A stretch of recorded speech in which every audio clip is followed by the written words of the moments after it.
Here we go with the illustrations for Chapter 17 of Among the Multihulls. 19 minutes. And where on the planet are we going this time? Well, that's Australia in the lower left, and the rest of it is all water, except for this scattering of islands. And the ones we're going to are just south of the equator and just west of that goofy jog in the international date line, right out in the middle of the Pacific Ocean. These are the atoll islands, some of the strangest places on Earth, I think, rings of coral that are left when a real island subsides over time to sink below the sea, leaving the ring of coral surrounding a swimming pool out in the middle of the ocean, and their isolation is enormous. Yes, people really live there. And how did they get there? In multihulls. They often live in little thatched houses like the one on the right here, and the big thatched house in the middle is for the family car.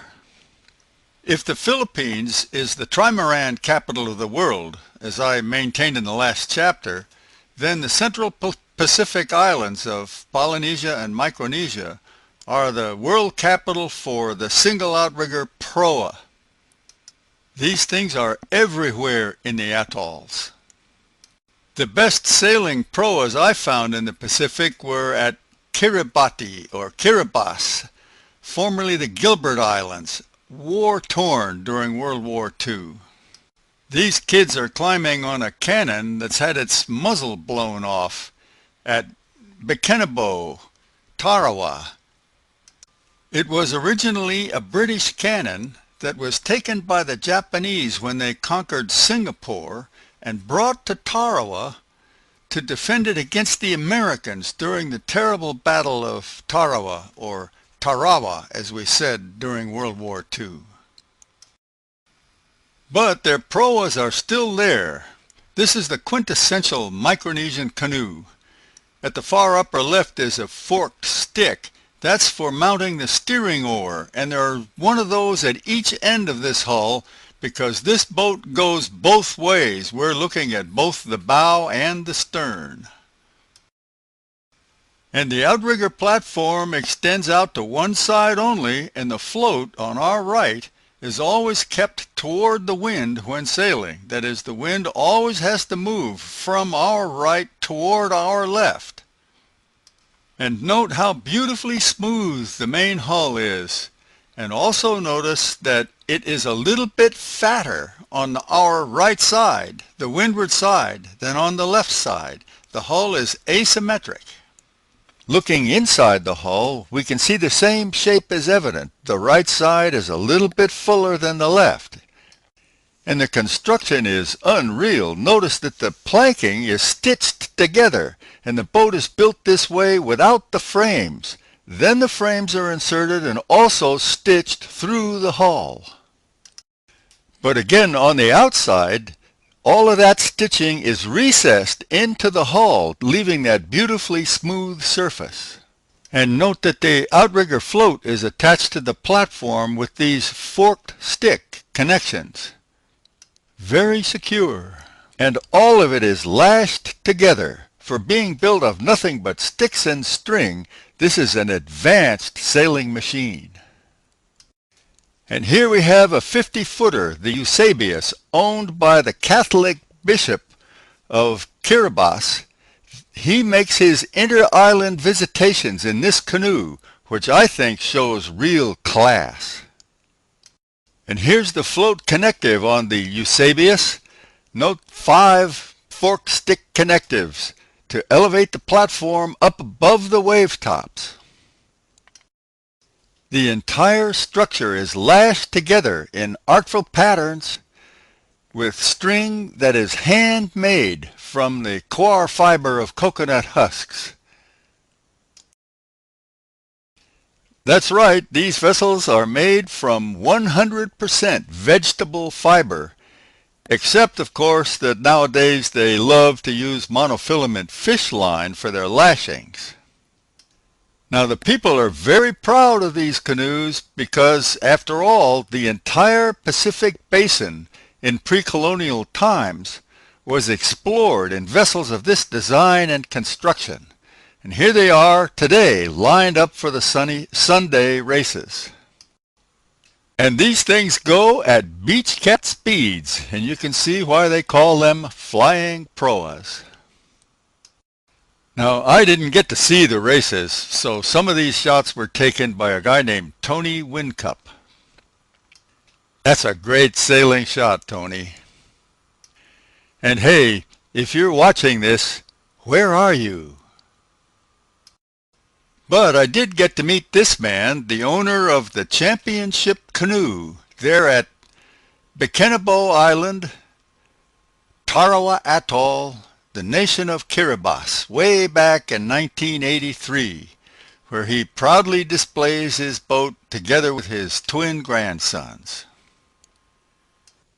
Well, I had only one day to take all those pictures in the nation of Kiribati, where the people are Micronesian, but I had the chance to work for a few months on Funafuti Atoll in the nation of Tuvalu, where the people are Polynesian. And this is what it looks like when approaching from the air. Tuvalu is comprised of 8 atolls that are scattered out across the ocean from 60 to 200 miles apart, and it has a total land area of about 15 square miles. This land that we're looking at is the only one in the whole country long enough to accept an airstrip. It was built for the World War II assault on Tarawa. And when you get down there, it looks like this in places.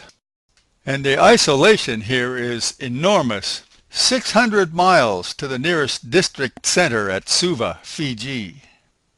But it was a busy place in 1944. That red thing on the left under the trees there is a rusting out drag line left there by the Seabees after building the airstrip. Many of the men spend every other night of their lives out on the lagoon fishing, and here a fisherman is with a pushcart selling his fish in the village. Tuvalu was one of the last outposts to be inhabited by the Polynesians. It was the least habitable of all the Pacific Islands. The people had been here for only about 700 years. My son Stephen and I found it absolutely captivating. Their canoes are very different than the ones in Kiribati. Note the long, low bows, wave-piercing hull forms, like the racing multi-hulls of today. Very advanced concepts. However, they were not plank built like the Kiribati outriggers. They were solid log dugouts. And here we go again. The good trees were gone. This is my special friend Mr. Tini Lau Lomi, who was the only man I found on the island still very involved with their nautical heritage. He built this model out of breadfruit wood.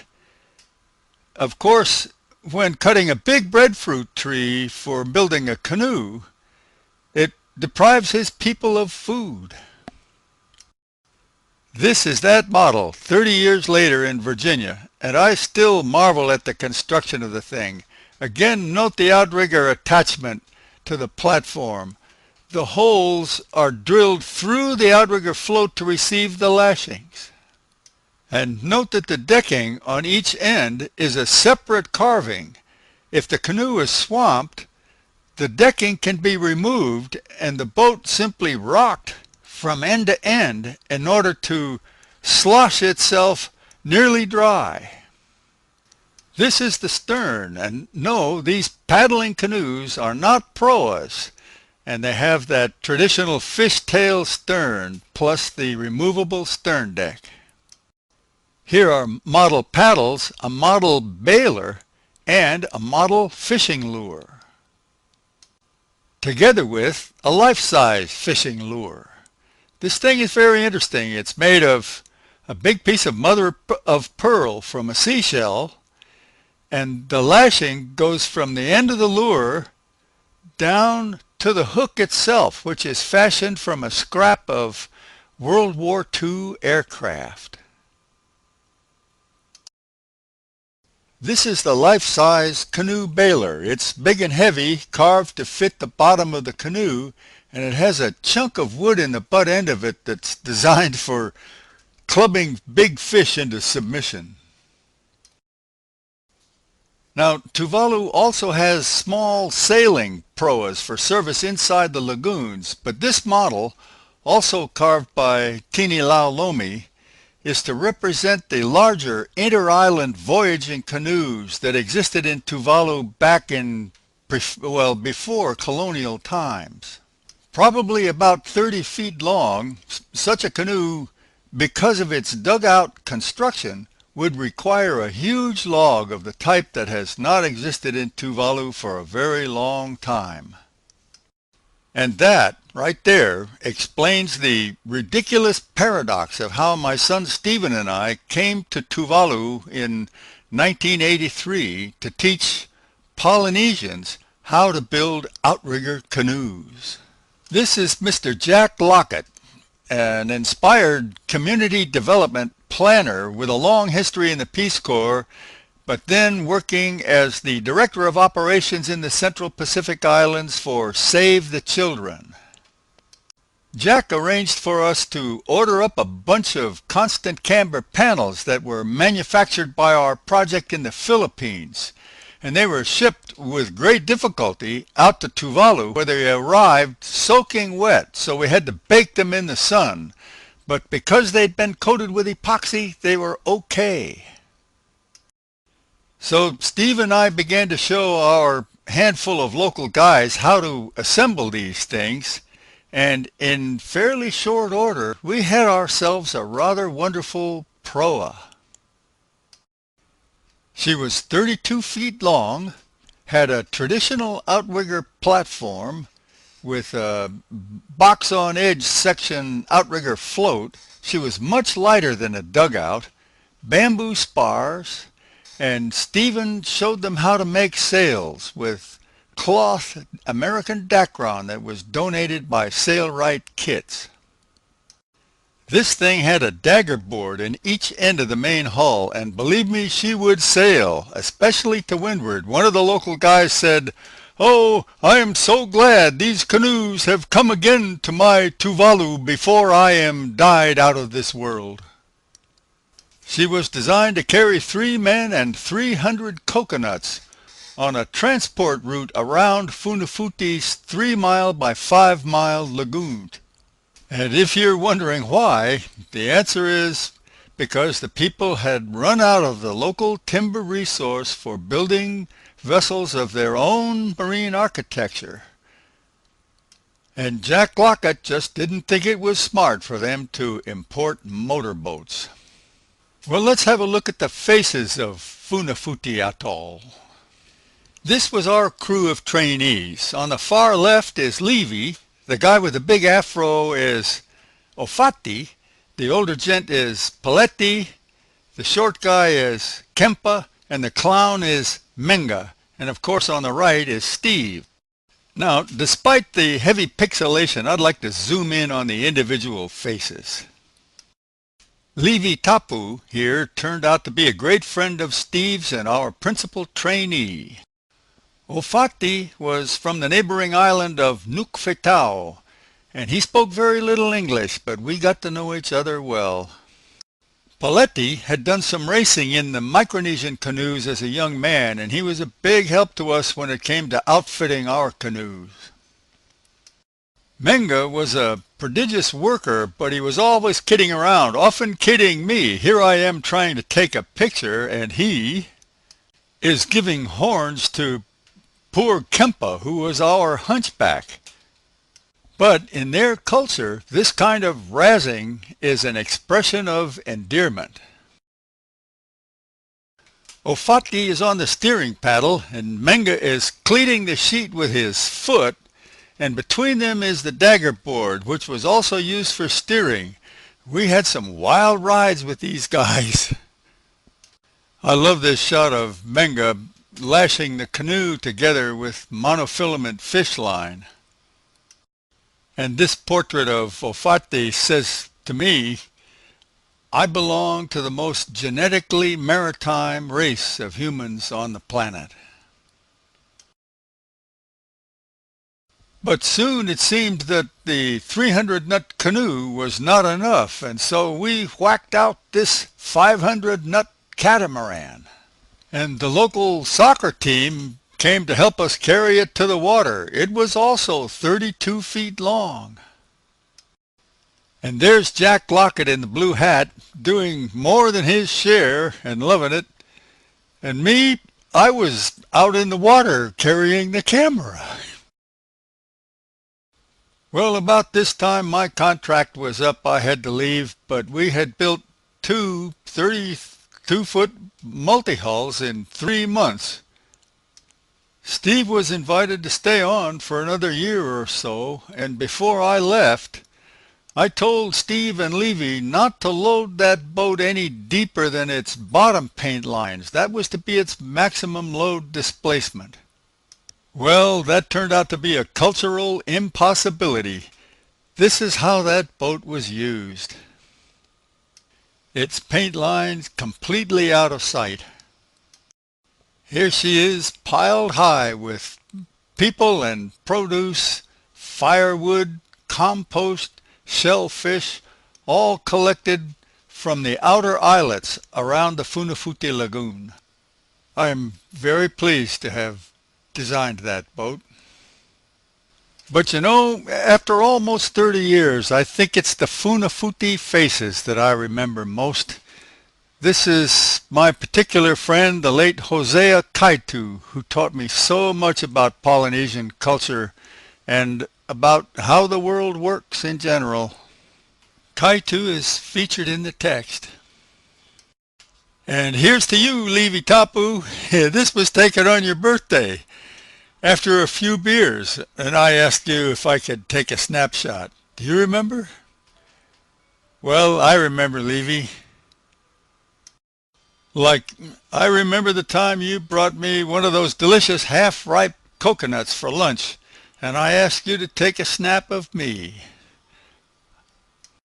And Steve, hey, the best thing I can say to you is thank you. Boy, that was pretty intense at times, eh? But for me it was like the best sort of thing father and son can do together. And I'm sure you and I both remember the boats. That lagoon catamaran, it was a great freighter all right, but you know, that proa, man, that proa was alive. You know as well as anyone, I mean, you sailed that thing over to Nukufitau. What was it, 60 miles of absolutely vacant ocean? I wonder, I bet you that's maybe the only open ocean proa voyage that was made in the Gilbert Ellice Islands since the British took over. Well, in my opinion, the ancient proa still has a lot to show us modern humans. And in chapter 18 coming up, we'll have a look at the proas of now and maybe tomorrow. Bye-bye.